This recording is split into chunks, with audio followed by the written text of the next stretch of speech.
Hey guys, how's it going? So I have a little just aesthetic mod for my Z900RS. I ordered the retro white badges. I really like this modification. Looks a bit cleaner. So today we're just going to go through and kind of install these. I'm going to show you before we start. This is the badge that is on the bike currently. So you can see these are white with black and then a little bit of chrome. And the stock badges are just chrome with like a black kind of background outline on them. So the thing is that the Z900RS badge is basically the same as these. So I'm going to go ahead and replace these. To my understanding, I believe there is a left, so I guess it wouldn't matter. But yeah, so these are meant to be either side. What I'm going to do is we're going to put some masking tape in this area. So when we put the new badges on, we know where to line it up because we want to line these up basically as close as we can to where the badges are now. That way they're even, they're level, and all that fun stuff. So I'm going to get on to using some masking tape and we'll go from there. And one thing I did want to mention is that I ordered these on eBay. They are genuine Kawasaki badges. That is the part number right there. So if you want to order these, paid about $80 or $73 before tax, shipped from Japan to my home in Florida. They do come with all the directions on how to install these. It's pretty straightforward. Gives you the part number, all the details, and all that fun stuff. So I'm going to go ahead and we'll start masking everything up. This is kind of the look you're going for. You want to get it as close to the bottom as possible. Then I taped on the edge right there so you know where it ends, and then also about where you're going to start. So I'm going to do this on both sides. That way the taping off portion is done, and then we can start removing the badges. Okay, so we've got both sides taped off on the left and the right. Left side. What I'm going to do is I have a heat gun. I'm going to use a heat gun and loosen the adhesive on these. They are just stuck on with like a 3M double-sided tape. So I'm going to try and remove and start with the left side, and then we'll go from there. Okay, so we have this one side off.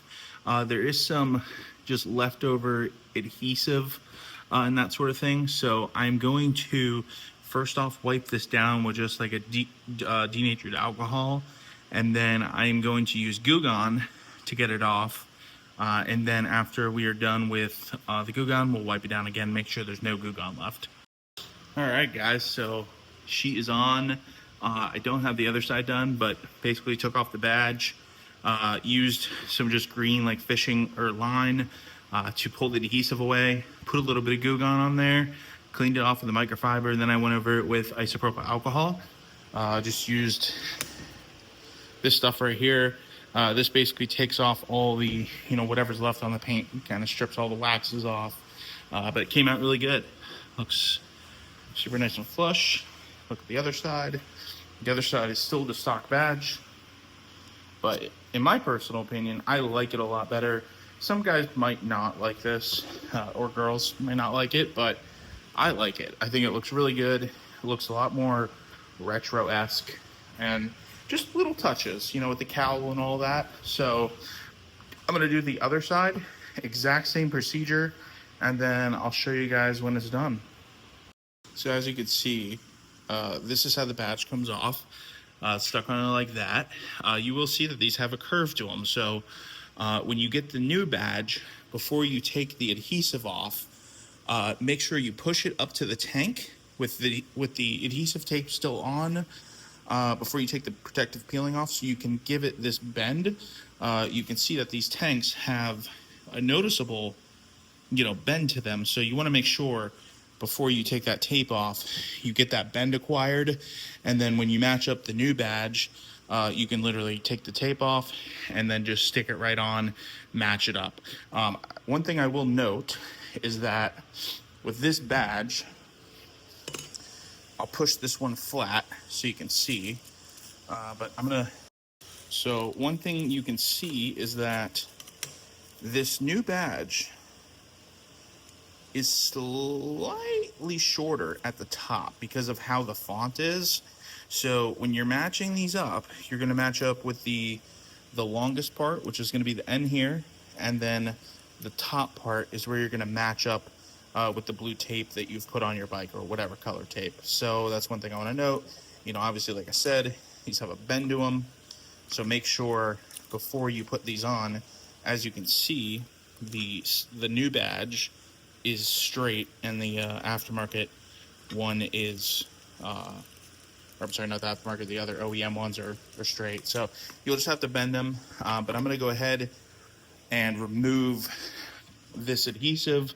Like you can see, you just got a little bit of adhesive left over, just some dirty little spots. So I'm going to spray some Goo Gone on here and just get it wiped down, and then we'll go from there. So now I have wiped this down with Goo Gone. I have a clean paper towel with some isopropyl alcohol. We are not rubbing, we are literally just going back and forth to remove any type of residue, that sort of thing that is left. I normally would never recommend using paper towels on your paint, but this is literally just to wipe it and let it sit for a few minutes, or if you can see it drying. It is going to completely dry. That's the nice thing about IPA, is it's going to dry very quick, and you don't really have to do much. So now that it's super clean, actually we have, well, it looks like we're pretty good. I don't see anything on there. So now that we're clean, we are going to install the new badge. Ladies and gentlemen, so we are done. Man, they came out, they look so nice in my opinion. I think they look fantastic. They match with the rest of the theme of the bike. And here is the other side. Super clean. Came out really nice. Super happy with them. Very straightforward installation. Just take your time, and they will come out really. And guys, please don't forget to subscribe, like, and comment. If you really like my videos, it really helps out my channel. Allows me to do more modifications to my motorcycles. Pretty much everything I make from this channel, I put back into the bikes. If it's the Z900 or my concourse, and my plan is to get some more project motorcycles here in the near future, so I can do some more build videos and that sort of thing. But I hope you guys enjoyed the video. Have a great day.